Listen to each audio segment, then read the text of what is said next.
개 같은 이런 소리를 막 해야 되거든요. 근데 개 같은 이런 소리가 내가 한 게 아니고 성경에서 하신 말씀이니까 조금 듣기 거북할 수도 있겠지만 주님이 우리들에게 하신 말씀이니까 우리 한번 은혜를 나누는 그런 시간을 갖습니다.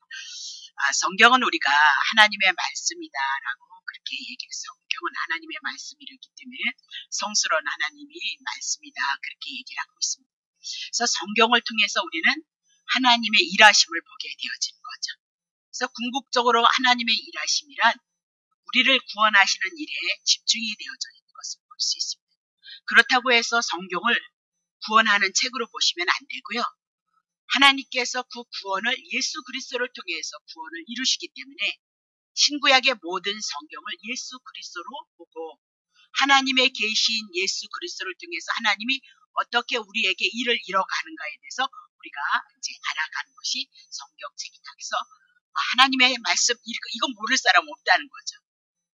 근데 예수 그리스도 한 번을 통해서 어떻게 하나님의 은혜와 사랑을 우리들에게 계시하고 있는가 그것을 초점으로 해서 예수 그리스도를 중심으로 성경이 나와야 됨을 우리들에게 말씀하고 있다 그 얘기입니다. 자 그러면 지난주에 동족인 유대인들이 보내신 예수 그리스도를 붙잡지 않고 율법을 붙잡음으로 하나님 앞에 걸림돌이 되어지고 넘어짐이 되어지고 부딪혔다라고 그렇게 얘기하고 이방인들에게는 하나님의 구원의 역사가 예수 그리스도를 통해서 성령의 역사를 통해서 제자들을 통해서 많은 사건들이 일어나고 있는데 예수님을 배척한 유대인들에게는 아무 일들이 일어나지 않았다라고 그렇게 얘기를 하고 있는 겁니다. 그렇다면 하나님께서 이스라엘 백성을 선택하시고 유대인을 선택하셨는데 자기의 백성을 버리느뇨 그렇게 물었을 때 아니다. 절대 그럴 수 없다. 그렇게 얘기하면서 11장 11절 봅시다. 그러므로 내가 말하노니 유대인들이 넘어지기까지 실족했는데 그들이 버림받아지냐 그럴 수 없다. 저희의 넘어짐은 구원이 이방인에게 이르러 이스라엘로 시기나게 하려 함이라. 그렇게 얘기하죠. 그럼 지금 유대인들이 예수 그리스도를 배척했을지라도 그것은 하나님의 섭리 가운데 있다는 거죠. 이방인들에게 개처럼 취급받던 이방인들에게 하나님의 구원의 역사가 나타나고 성령의 역사가 나타나니까 정말 하나님만이 하실 수 있는 일들이 예수님을 통하여서 죄인들을 향해서 나타났고 예수님의 제자들을 통하여서 예수를 영접한 이방인을 향하여 개처럼 취급받던 그들에게 나타난 그 사건들을 통하여서 이 유대인들이 마음속에서 시기가 남으로 말미암아 다시 이방인들의 충만함이 이루어지고 부여함이 이루어진 다음에 유대인들에게도 구원의 역사가 이룰 것으로 말씀하시고 그것을 하나님의 섭리라 그렇게 얘기를 하고 있는 거죠. 그래서 12절 보세요. 저희의 넘어짐이 유대인들이 예수를 배척하고 그 안에 살짝 이방인들에게 구원이 오는 것 세상의 부요함이 되며 저희의 실패가 유대인들이 예수를 믿지 않은 실패가 이방인 우리들에게 부요함이 되어져서 그렇다면 이방인 개처럼 취급받았던 우리에게 이렇게 하나님의 은혜가 넘쳤다면 하나님의 선민이었고 하나님의 언약을 가졌던 말씀을 가졌던 유대인들에게 하나님의 은혜의 역사가 얼마나 더 크겠느냐라고 그렇게 말씀을 하고 있는 겁니다. 자 그러면서 오늘 본문의 내용을 한 절을 통해서 우리들에게 계시하고 있는 것은 상당히 크나 저는 그렇게 보죠. 자 13절 봅니다. 내가 이방인인 너희에게 말하노라. 내가 이방인인 사도인 만큼 내 직분을 영광스럽게 생각한다. 그렇게 얘기를 하고 있습니다. 자 그러면 이방인 사도가 너희에게라고 이렇게 말을 하고 있는 겁니다. 지금 유대인이 걸림돌이 되어지고 넘어짐이 되어졌다. 그 얘기를 하고 유대인의 구원의 문제를 향하여서 말씀하다가 다시 사도 바울이 이방인을 향하여서 말씀하고 있다. 그렇게 얘기를 합니다. 그러면 사도 바울은 이방인들을 향해서 동일하게 예수를 믿기 때문에 형제들아 그렇게 불렀음에도 불구하고 지금 와서는 너희에게라고 경계를 하고 있는 거죠. 자, 로마서 10장 1절 봅시다. 형제들아 내 마음에 원하는 바와 그렇게 얘기하면서 이방인들을 향하여 형제들이라 분명히 그렇게 얘기를 했거든요. 11장 25절 보세요. 자, 형제들아 너희가 스스로 지혜 있다함을 면키 위하여 이 비밀을 너희가 모르기를 내가 원치 아노하니 그러면서 분명히 이방인들에게도 형제들아 그렇게 얘기를 했단 말입니다. 근데 로마서 11장 13절에 보면 이방인들을 향하여 뭐라? 이방인 너희에게 그렇게 얘기를 하고 있는 겁니다. 그러면 너희 그렇게 얘기했을 때 형제하고 너희는 어떻습니까? 형제는 가까운함, 친근함, 하나되음을 말씀하고 있지만 너희라 그 얘기는 지금 경계를 하고 있다 그렇게 얘기를 하고 있는 거죠. 그럼 이 얘기는 사도가 얘기하는 겁니다. 지금 하나님의 선민이었던 유대인이 하나님 앞에 버림을 당하고 이방인 개처럼 취급받았던 너희들이 구원을 받았다 그렇게 얘기를 하고 있습니다. 그렇다면 그 구원의 뿌리가 어디에 있는 줄 아냐 그렇게 얘기를 하고 있어요.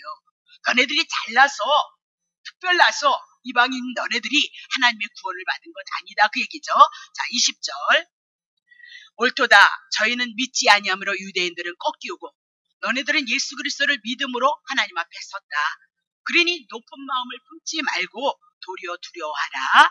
21절 하나님이 원가지 이스라엘도 아끼지 아니하였는데 이방인 객같은 너네들이야 너네들도 아끼지 아니하리라 그렇게 얘기하면서 자긍하지 말라 교만하지 말라. 믿음이 우리가 잘나서 믿음이 오는 것이 아니고 하나님의 선물이 아니라면 하나님의 은혜가 아니라면 개같은 이방인 너네들이 하나님의 구원이 있을 수 있겠느냐? 있을 수 없다. 하나님의 선민이었던 이스라엘 백성도 하나님이 꺾었다면 이방인 죄인을 상징하는 너네들 꺾는 거 그거 아무것도 아니다 그 얘기입니다. 자 18절 봅니다. 그 가지들을 향하여 자긍하지 말라. 자긍할지라도 내가 뿌리를 보존하는 것 아니면서 그래서 이스라엘 유대인들의 이방인들에게 죄인들에게 자긍하지 말라.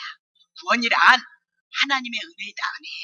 하나님이 택함 받은 유대인들을 향하여 버림이 되어졌다면 이방인 너희들이야. 원가지를 아끼지 않았다면 너네들이야 그렇게 얘기하면서 구원받은 것에 대해서 감사할 일이지 너네들이 자긍할 일이 아니다라고 그렇게 얘기를 합니다. 자 그러면 오늘은 이방인을 향하여 하나님이 성경에 우리들에게 어떻게 얘기를 하고 있는지 한번 살펴봐야 되겠죠. 자 마태복음 10장 5절입니다. 자 예수님께서 이 12를 내어 보내시며 명하여 가라사대 이방인의 길로도 가지 말고 사마리아인의 고을에도 들어가지 말고 6절 차라리 이스라엘 집에 잃어버린 양에게로 가라 그렇게 얘기를 하고 있는 겁니다. 그러면 12 제자를 보내면서 하시는 말씀입니다. 이방인에게도 갈 것이 없고 사마리아인들은 먼저 갈 것이 없다. 하나님은 유대인을 향하여서 구원을 찾아라 그렇게 얘기하고 유대인 중에서도 특별히 잃어버린 자를 향하여서 그들을 향하여 먼저 구원을 이루라라고 그렇게 얘기를 하고 있습니다. 그러면 이방인이란 우리가 다 알 수 있는 거고 사마리아인은 누구냐? 그만 하나님의 말씀에 불순종함으로 말미암아 아수르가 북이스라엘에 쳐들어와서 이스라엘 백성들을 멸망시키고 그 땅을 빼앗는 겁니다. 그러니까 아수르 사람이 이스라엘에 들어왔고 이스라엘 사람들은 또 아수르로 포로로 끌려갔던 거죠. 그러면 같이 아수르와 이스라엘 사람들이 함께 살고 있었다 그 얘기죠. 그래서 거기서 남자 여자가 결혼을 하므로 한쪽은 이스라엘 한쪽은 아수르 사람이 이렇게 해서 자식을 낳아서 그 자식이 사마리아 사람이다 그 얘기를 하고 있는 겁니다. 그러면 사마리아 사람을 하나님은 어떻게 말씀해? 개처럼 취급했다라고 그렇게 얘기를 하고 있는 겁니다. 그러면 사마리아 사람이란 한쪽은 그래도 유대인 아닙니까? 한쪽은 이스라엘 백성이다 그렇게 얘기를 하는데 그들을 향하여서 개 취급했다 그렇게 얘기를 하고 있습니다. 짐승 취급했다 그렇게 얘기를 하고 있는 겁니다. 그렇다면 오늘 이 복음이 우리는 사마리아 사람도 아닌 이방인 중에서 이방인이다 그렇게 얘기를 하고 있어요. 사마리 사람을 향하여서 하나님의 구원이 오는 그 은혜는 한쪽은 그래도 이스라엘 피를 갖고 있음으로 말미암아 은혜를 입었음에도 불구하고 그들을 개취급을 한다면 우리는 한쪽에 피도 없어요. 유대인과 전혀 상관이 없는 피 한 방울도 안 섞인 우리를 향하여 이방인 중에 이방인이라면 우리는 개보다 더 못한 존재이다라고 그렇게 얘기를 하고 있는 겁니다. 그러면서 이 은혜가 우리들에게 온 것이 얼마나 큰 은혜인 줄 아느냐, 큰 은총인 줄 아느냐, 그것을 우리들에게 말씀하고 있다 그렇게 얘기를 하고 있는 거죠. 자 그러면 마태복음 15장 21절 자 예수께서 거기서 나가서 두로와 시돈 지방으로 들어가시니 가나안 여자가 그 지경에 나와서 소리질러 가로되 주 다윗의 자손이여 나를 불쌍히 여기소서 내 딸이 흉악한 귀신이 들렀나이다 하되 예수는 한 말씀도 대답지 아니하시니 제자들이 와서 청하여 가로되 그 여자가 우리 뒤에서 소리를 지르오니 보내소서. 예수께서 대답하여 가라사대 나는 이스라엘 집에 잃어버린 양 외에는 다른 데로 보내심을 받지 아니하였노라 하신대 여자가 와서 예수께 절하며 가르되 주여 저를 도와주세요.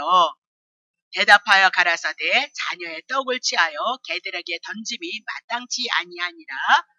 여자가 가로되 주여 올소이다마는 개들도 제 주인의 상에서 떨어지는 부스러기를 먹나이다 하니 그랬습니다. 자, 너무나도 잘 아는 말씀인데 오늘 이 말씀을 우리가 들으면서 기도의 문제가 여러분에게 조금 정리가 되어졌으면 좋겠어요. 많은 분들이 기도를 열심히 하고 무조건 막 기도만 하면 하나님이 응답하신다고 해서 기도를 2시간 했습니다. 3시간 했습니다. 맨날 새벽 기도를 했습니다. 이것을 가지고 우리의 신앙으로 나오고 있단 말이에요. 그건 나쁘다는 얘기 아니에요.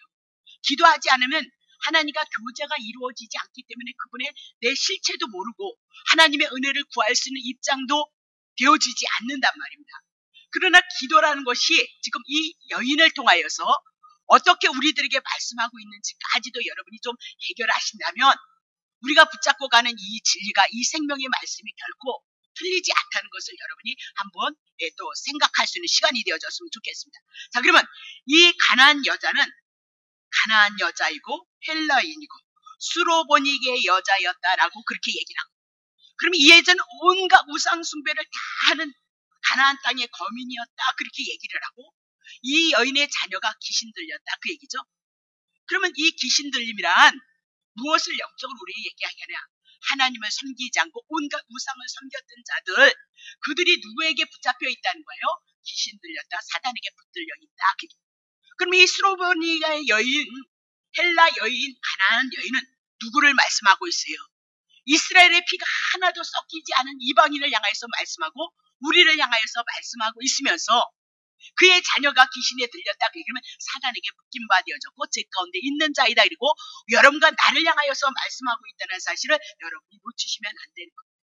근데 예수님이 귀신을 내어 쫓고 병든 자를 고치고 하나님의 나라가 임했으므로 회개하거라. 그리고 회개하라. 천국이 가까웠다라고 복음을 외치니까 이 귀신 들린 자기의 자식을 인하여서 이제 예수님 앞에 찾아오는 겁니다. 그러면 이 여인은 온갖 우상 숭배했기 때문에 감히 하나님이신 예수님을 향하여서 주님 그렇게 부를 수 있는 처지가 아니라는 겁니다. 사단에게 붙잡혀였고 죄의 종이 되어져서 하나님 앞에 원수가 되어졌음에도 불구하고 주님이라고 부를 처지가 못 된다는 사실조차도 모르고 지금 주님을 찾고 있다 그렇게 얘기해요. 그래서 유대인처럼 뭐라 그러냐면 주 다윗의 자손이여라고 그렇게 부르고 있는 겁니다. 그러니까 주님께서 자신의 신분도 모르는 거예요. 죄인이기 때문에 심판받을 수밖에 없고 사망 가운데 거할 수밖에 없는 그 신분 속에서 감히 예수님을 주님으로 부를 수 없는데 제 가운데 사는 천한 이방인임인데도 불구하고 이 사실을 알지 못하고 주님을 부르고 있는 거예요. 그러니까 뭐라고 얘기하나 보세요. 24절 보세요. 자, 24절 보겠습니다. 자, 제가 불편해서 예수께서 대답하여 가라사대 나는 이스라엘 집에 잃어버린 양 외에는 다른 데로 보내심을 받지 아니하였도다라고 그렇게 얘기를 하고 있는 겁니다. 그러면 이 가나안 여자 헬라인 수로보니의 여인은 예수님과 상관이 없는 자다 그렇게 예수님께서 말씀을 던지고 있다면 나는 너와 상관이 없어. 원수 되어진 너가 나에게 하나님의 긍휼을 입어? 넌 지금 네 처지도 모르고 네 신분도 모르고 있다라고 그렇게 얘기를 해요. 자, 25절. 그러니까 여자가 와서 예수께 절하며 가로되 주여 저를 도와주세요. 아직도 자기의 신분이 몰라요. 죄인 되어져서 심판밖에는 받을 것이 없는데 예수께 절하면서 뭐요? 주여 저를 도와주시옵소서. 그렇게 얘기를 하고 있는 겁니다. 그랬더니 예수님이 그 여인의 신분을 알게 하시기 위해서 26절 보세요. 대답하여 가라사대 자녀의 떡을 취하여서 개들에게 던지는 것이 마땅치 않네. 이렇게 얘기해요.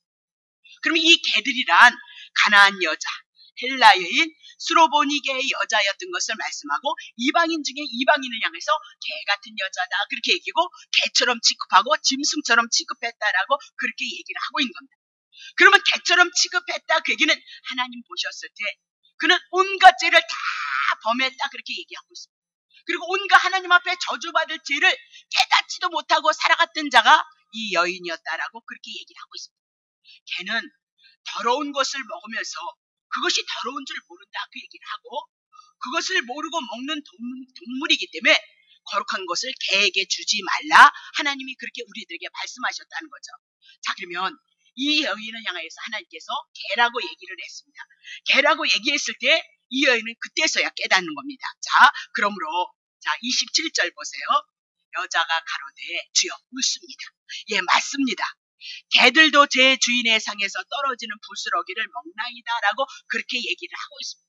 그럼 이 여인은 예수님의 그 말씀에 자기가 죄인이라는 것을 깨달았고 자기가 개 같은 존재라는 것을 깨달았습니다. 근데 고백하는 겁니다. 죄에서 사단에게 묶였던 자가, 하나님의 심판 가운데 있던 자가 하나님 앞에 구할 것은 오직 하나님의 긍휼이었기 때문에, 예, 저는 개 같은 자입니다. 짐승 같은 자입니다. 그렇게. 근데 개도 보니까 제 주인의 상에서 떨어지는 부스러기를 먹나이다 라고 그렇게 얘기해요. 하나님께서 하나님의 택한 이스라엘 백성들에게도 하나님 은혜를 주시고 혹 거기서 떨어지는 부스러기로 있다면 그것을 저에게 주시옵소서. 그러면 너무너무 감사하겠습니다라고 그렇게 얘기를 하고 있는 거죠.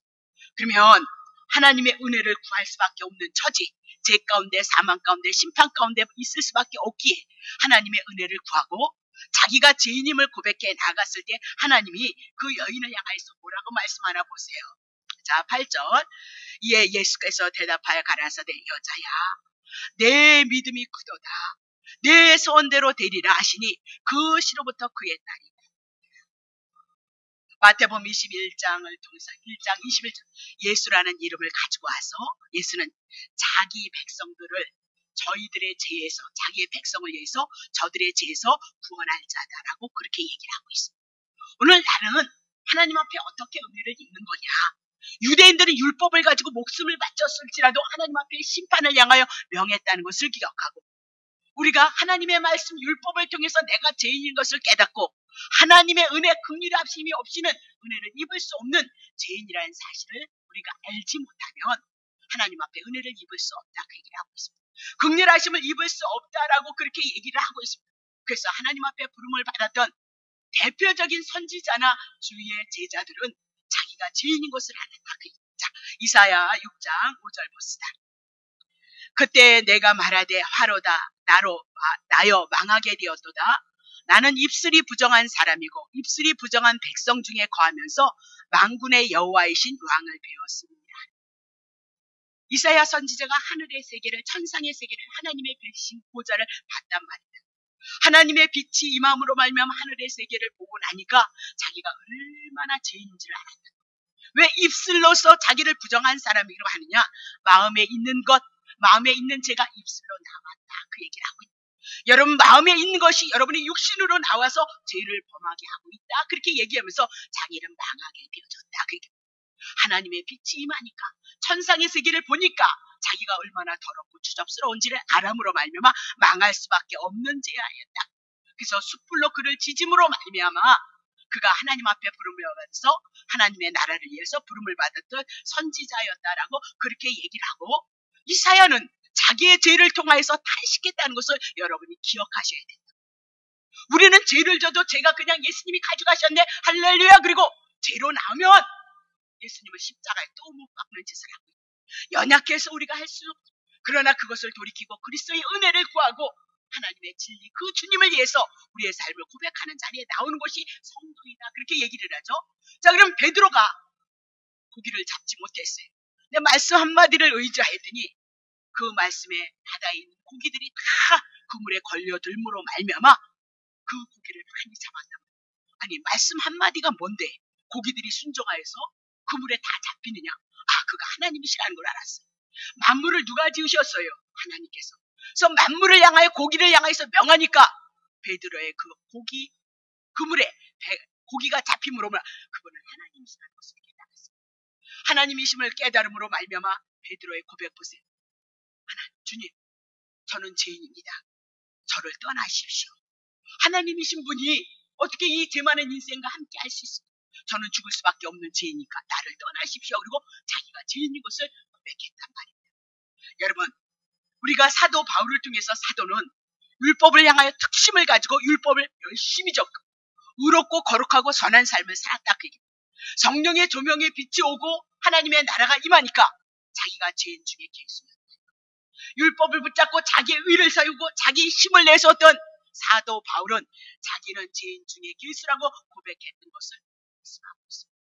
우리는 우리가 가장 이 기쁜 소식이라는 예수 그리스도를 믿는 이 복음이 우리들에게 언제 필요하냐?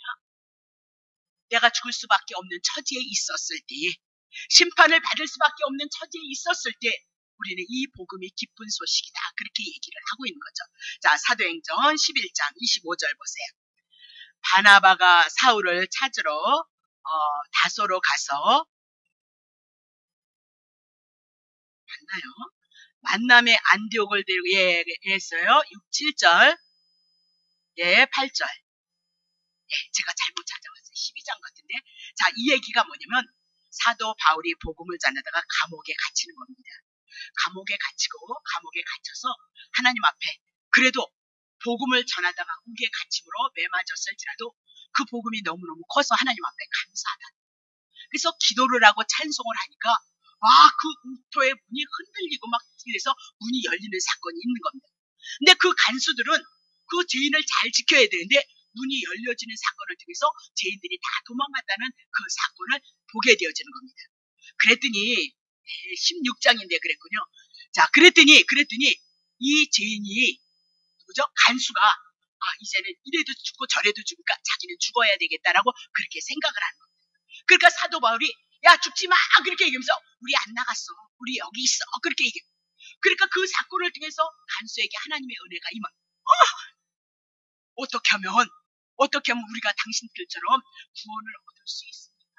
그렇게 얘기를 하고 있습니다. 자, 사도행전 16장 31절. 16장이 나중에 가서 참고해 보세요. 자, 가로되 주 예수를 믿으라. 그리하면 너와 내 집이 구원을 얻으리라. 그렇게 얘기를 하고 있습니다. 여러분, 내가 오늘 암병의 위로 인하여서 암에 걸렸다. 그래서 사형 선고를 받았어. 3개월밖에 못 산다. 그렇게 얘기를 하고 있는 거예요. 그러면 그야말로 얼마나 절명이고 얼마나 무섭고 얼마나 두려움이겠느냐 그 얘기를 하고 있는 겁니다. 그랬을 때 어디에 투표약이 있다는 겁니다. 어떤 소식이 들렸다는 겁니다. 그다음 그 소식을 인해서 얼마나 기쁘겠느냐. 그것을 인해서 살 수 있는 소망이 있다면 얼마나 기쁘겠느냐라고 얘기하고 오늘 성경은 우리에게 동일한 사건을 통해서 이 복음이 죽었던 너희를 향하여 예수님이 대신 죽으시고 우리를 향하여 구원을 이루시는 은혜고 생명이고 능력이다라고 그렇게 얘기를 하고 있는 겁니다. 자, 그러면 이 말씀은 유대인들을 향하여서 가나안 여인을 향하여서 말씀하는 그 말씀이 아니라는 것을 여러분이 기억하셔야 된단 말입니다. 오늘 분명히 이 말씀을 통해서 우리들에게 하시고자 하는 말씀이 있다 그 얘기입니다.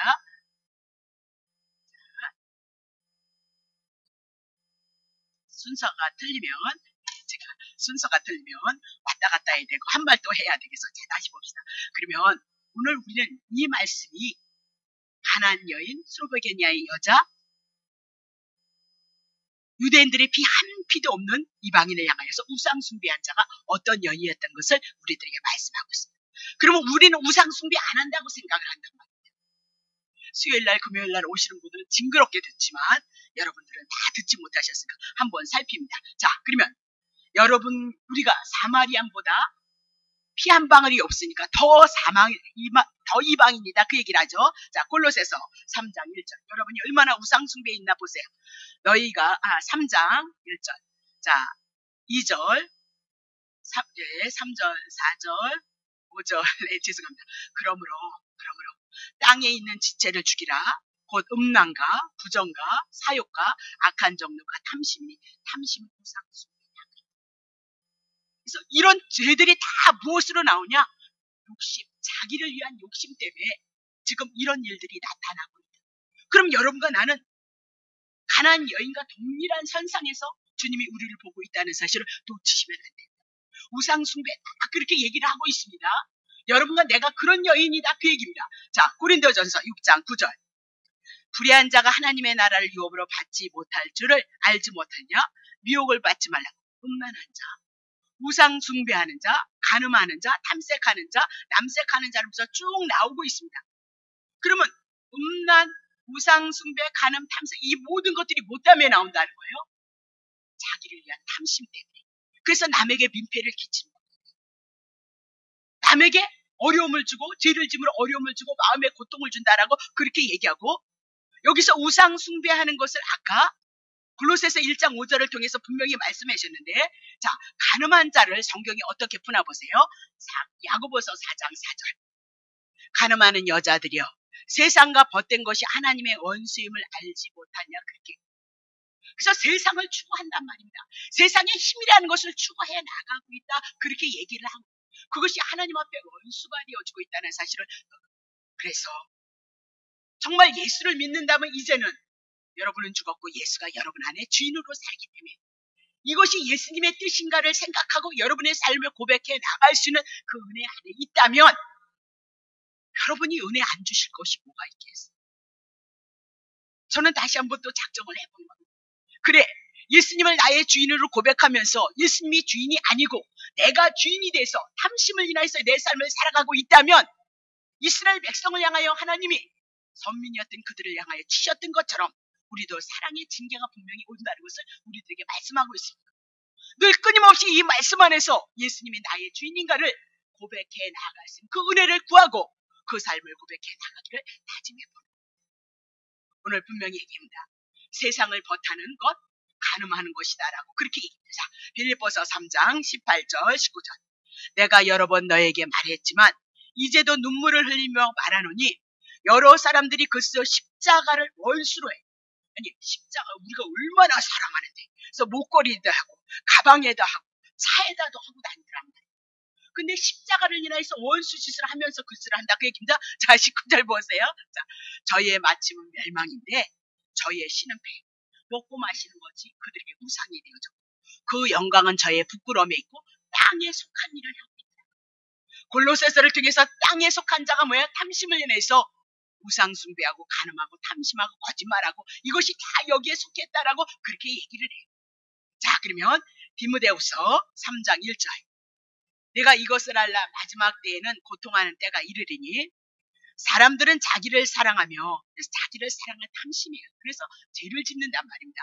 돈을 사랑하고 자긍하고 교만하고 해방하며 어쩌고 저쩌고 하면서 쭉 내려오고 있는 것을 볼 수 있습니다. 그러면 이 말씀 속에서 우리가 벗어날 수 있는 사람이 없느냐? 그러면 아까 가나안 여인과 같은 처지에 있다라고 그렇게 얘기를 하는 거예요. 우리가 개처럼 취급받고 짐승같이 취급받을지라도 우리는 하나님의 은혜, 하나님의 긍휼이 아니고서는 하나님의 은혜를 입지 못한다는 사실을 기억하셔야 돼요. 우리는 그 마태복음을 통하여서 기도를 다 욕을 먹을지라도 막 구박을 받을지라도 열심히 기도하리라, 그 문제가 아니고 하나님의 은혜를 받을 수 없는 존재이기에 하나님 앞에 긍휼을 구하고 자비를 구할 수 있는 자리에 들어가서 하나님의 은혜를 입음으로 그분이 우리들에게 주신 그 은혜를 찬양할 수 있는 그 자리에 머물러야 되는 것이 성도이다라고 그렇게 얘기를 하고 있는 거예요. 자, 히브리서 11장 24절. 믿음으로 모세는 장성하여 바로의 공주의 아들이라 칭함을 거절하고, 5절. 도리어 하나님의 백성과 함께 고난받기를 잠시 제약의 낙을 누리는 것보다 더 좋아하고 그리스도를 위하여 받은 능력을 애굽의 모든 보화보다 더 큰 재물로 여겼으니 이는 상주신이심을 그렇게 얘기합니다. 자, 모세는 애굽의 모든 보화보다도 하나님의 백성으로서 고난받는 것에 동참하고 그것을 택했다라고 그렇게 얘기합니다. 그것을 그리스도와 함께 능력을 받는 것이라고 그렇게 얘기를 했습니다. 모세는 애굽에 얼마나 세상의 최강이었지 않습니까? 애굽의 모든 보화보다도 예수 그리스도가 자기에게는 더 귀했고 예수 그리스도가 더 큰 재물이었고 예수 그리스도가 더 큰 상급이었다라고 그렇게 얘기하면서 유대인들이 모세를 믿었다라면 모세가 어떻게 쫓아갔다면 예수님을 믿었을진데 그들은 모세를 믿지 않았다라고 그렇게 얘기를 하고 있습니다. 모세가 가졌던 그 믿음이란 예수 그리스도를 쫓는 믿음, 애굽의 영화, 세상의 영광을 버리고 가는 그 길이었다라고 그렇게 얘기를 하고 있습니다. 근데 유대인들은 세상의 영광을 버리고 가는 예수 그리스도 못마땅하다. 그래서 예수님을 배척하고 예수님을 십자가에 올려놨다라고 그 얘기고 그것은 마귀에게 속하는 짓이었다. 그렇게 얘기를 하고 있는 거죠. 자, 마태복음 4장 8절 봅시다. 마귀가 또 그를 데리고 지극히 높은 산으로 가서 천하 만국과 그 영광을 보여주며 나에게 와서 예수님을 속이는 겁니다. 뭐라고요? 천하 영광 만고 그거 내가 너한테 줄 테니까 나에게 절하라라고 그렇게 얘기합니다. 예수님은 당연히 물리치죠. 하나님의 뜻을 위해서 십자가에서 당신이 죽으시고 부활하심으로 하나님 앞에 영광이 되어질 것을 향해서 말씀하고, 예수님은 이 세상의 영광을 위해서 온 것이 아니라고 얘기를 합니다. 그래서 예수님이 그거 싫어서, 유대인들이 싫어서 예수님을 십자가에 못 박히고 그 일에 동참했다, 그 얘기를 하고 있습니다. 자, 마태복음 22장 2절서부터 4절. 천국은 마치 자기 아들을 위하여 혼인잔치를 베푸는 어떤 임금과 같은 것을 가지고 비유로 말씀하고 있는 겁니다. 3절. 그 종들을, 선지자들을 보내서 그 청한 사람들을 혼인잔치에 오라 하였더니 그들이 오기를 싫어하더라. 4절. 다시 다른 종들을 보내며 가로되 청한 사람들에게 이르기를 내가 오찬을 준비하되 나의 소와 살찐 짐승을 잡고 모든 것을 갖추었으니 혼인잔치에 오소서 하라 하였더라. 여러분에게 한번 말씀드렸던 것 같아요. 그러면 예수님께서 이 땅에, 유대인의 땅에 오셔서 3년 반을 향하여 구원의 초청을 혼인잔치로 비유를 하고 있다, 그렇게 얘기를 하고 있어요. 근데 그들은 율법을 소망에 두고 은혜에는 관심을 두지 않았다, 그렇게 얘기해요. 오찬이란 점심이다. 그러면 오찬은 예수님이 이 땅에 계실 때 그들을 향해서 풍요한 은혜를 주실 것을 말씀하고, 오찬이란 점심시간이란 가장 밝을 때를 말씀하시고, 가장 밝을 때는 예수님이 이 땅에 계셨을 때 3년 반 공생애를 통해서 복음을 증거하셨던 때를 말씀하고 있습니다. 그래서 예수님이 어디를 가든지 병자들을 고치고 귀신을 내어 쫓치고 하나님의 나라가 예수 그리스도를 통해서 이루어졌던 그 시간을 낮 정오 12시 요한복음을 통해서 말씀하고 있는 것을 볼 수 있습니다. 그러면 살찐 소도 잡고 짐승도 잡는 것은 구약의 살찐 소, 짐승을 잡아서 하나님 앞에 드려서 이스라엘 백성이 하나님의 은혜를 입었던 것처럼 예수 그리스도가 이제는 소가 되시고 짐승이 되셔서 이스라엘 백성들을 향해서 십자가에서 못 박혀 죽으시고 이스라엘 백성을 향하여, 유대인들, 이방인을 향하여 하나님의 구원을 이룰 것을 말씀하고 있습니다. 그럼에도 불구하고 그들은 어디로 갔느냐? 5절 보세요. 저희가 돌아보지도 않아요. 예수님이 오셔서 3년 반 이적과 기적을 향하여 초청했을지라도 그는 돌아보지도 않고, 하나는 자기의 밭으로 하나는 자기의 상업차로 갔도다라고 그렇게 얘기를 해요. 그러면 6절 보세요.